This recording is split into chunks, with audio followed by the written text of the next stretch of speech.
Hello అండి, welcome to Nageswari home. ఈరోజైతే మనం 2 రకాల చేపల పులుసు అయితే చేద్దాం. దీనికోసం మనమైతే ముందుగా మసాలా అయితే ప్రిపేర్ చేసుకుందాం.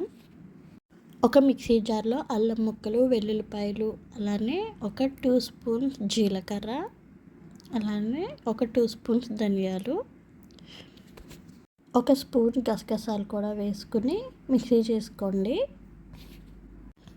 ఇప్పుడు చేపల పులుసులోకి ఉల్లిపాయ ముక్కలు, టమాటోలు, బెండకాయలు, పచ్చిమిరపకాయలు అన్నీ తీసుకోండి. ఇప్పుడు మనం టమాటో ముక్కల్ని, ఉల్లిపాయ ముక్కల్ని అయితే మెత్తగా అయితే గ్రైండ్ చేసుకుందామండి. ముందుగానే చింతపండు కూడా నానబెట్టుకుని పెట్టుకోండి. ఇప్పుడు మనం నీట్గా వాష్ చేసుకున్న చేప ముక్కలు అయితే తీసుకుందామండి. ఇది చేపలు కలగలుపు పులుసు అండి. ఇది నేను మా అత్తయ్య గారి దగ్గర నేర్చుకున్నాను. ఈ చేప ముక్కల్లో మనం రెడీ చేసుకున్న ఉల్లిపాయ టమాటో పేస్ట్ వేసుకోండి. అలానే రెడీ చేసుకున్న మసాలా ఒక 2 స్పూన్స్ వేసుకోండి. ఒక స్పూన్ పసుపు, ఒక 2 స్పూన్స్ ఉప్పు, అలానే ఒక 3 స్పూన్స్ కారం అయితే వేసుకోండి. ఇప్పుడు ఇందులోనే ఒక స్పూన్ గరం మసాలా కూడా వేసుకోండి.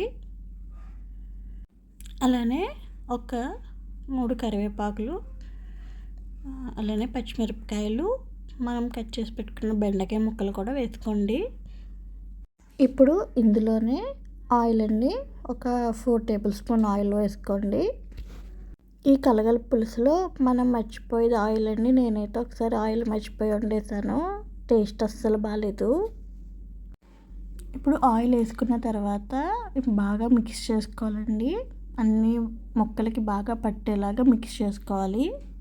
మరీ ఎక్కువగా తిప్పేయకూడదండి, జస్ట్ వాటికి పట్టించేలాగా స్లోగా తిప్పుకోండి. ఎక్కువగా తిప్పేస్తే ముక్కలు విడిపోతాయి. ఇప్పుడు మసాలా మొత్తం ముక్కలకు పట్టించిన తర్వాత లాస్ట్గా చింతపండు రసం అండి. చింతపండు రసం వేసుకుని ఒకసారి కలుపుకుని మళ్ళీ దానికి తగ్గ వాటర్ కూడా, 1 గ్లాస్ వాటర్ కూడా వేసుకుని ఒకసారి బాగా కలుపుకోండి. ఇప్పుడు పొయ్యి మీద పెట్టుకుని బాగా మరిగించుకోండి. పులుసు బాగా దగ్గర పడే వరకు మరిగించండి. ముక్కలు అనేవి బాగా ఉడుకుతాయి. లాస్ట్లో దించే ముందు కొత్తిమీర చల్లుకొని దించుకోండి, టేస్ట్ చాలా బాగుంటుంది. అంతే అండి, చేపల పులుసు రెడీ అయిపోయింది. ఇప్పుడు మనం మామిడికాయ చేపల పులుసు చేద్దాం. సేమ్ ఇదే ప్రాసెస్ అండి, కాకపోతే దీంట్లో మనం చింతపండుకు బదులు మామిడికాయ ముక్కలు అయితే వేసుకుంటాం. నీట్గా వాష్ చేసుకున్న చేప ముక్కలు తీసుకుని అందులో మనం రెడీ చేసుకున్న మసాలా ఒక 2 స్పూన్స్ వేసుకోండి. అలానే ఒక స్పూన్ పసుపు, ఒక 2 స్పూన్ల సాల్ట్, అలానే ఒక 3 స్పూన్స్ కారం అయితే వేసుకోండి. చేపల పులుసులోకి కల్లుప్పు బాగుంటుందండి. మీ దగ్గర కల్లుప్పు రెడీగా ఉంటే కల్లుప్పు వేసుకోండి, బాగుంటుంది. పొయ్యి మీద పెట్టి ఉల్లిపాయ ఫ్రై చేయకుండా డైరెక్ట్ ఇలా కలగలుపు పులుసు బాగుండదేమో అని అనుకోవచ్చు. ఫస్ట్ టైం మా అత్తయ్య గారు చేస్తున్నప్పుడు నేను కూడా అలానే అనుకున్నానండి. తిన్న తర్వాత తెలిసింది, టేస్ట్ అయితే చాలా బాగుంది, అసలు నీచు వాసనే రాలేదు. ఇంకా అప్పటి నుంచి నేను ఈ మెథడ్లోనే చేపల పులుసు అయితే చేస్తున్నానండి. ఈజీగా అయిపోతుంది.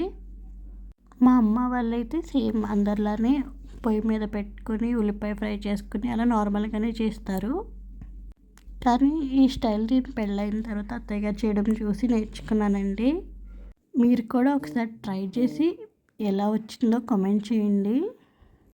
సేమ్ చింతపండు చేపల పులుసుకి ఎలా కలుపుకున్నామో ఈ మామిడికాయ చేపల పులుసు కూడా అలానే కలుపుకొని చింతపండు ప్లేస్లో మామిడికాయ ముక్కలు అనేవి వేసుకోండి. ఒకవేళ మామిడికాయ పులుపు అయితే సరిపోకపోతే అప్పుడు కొంచెం చింతపండు రసం కొద్దిగా వేసుకోండి. ఇప్పుడు పొయ్యి మీద పెట్టుకుని బాగా మరిగించుకోండి.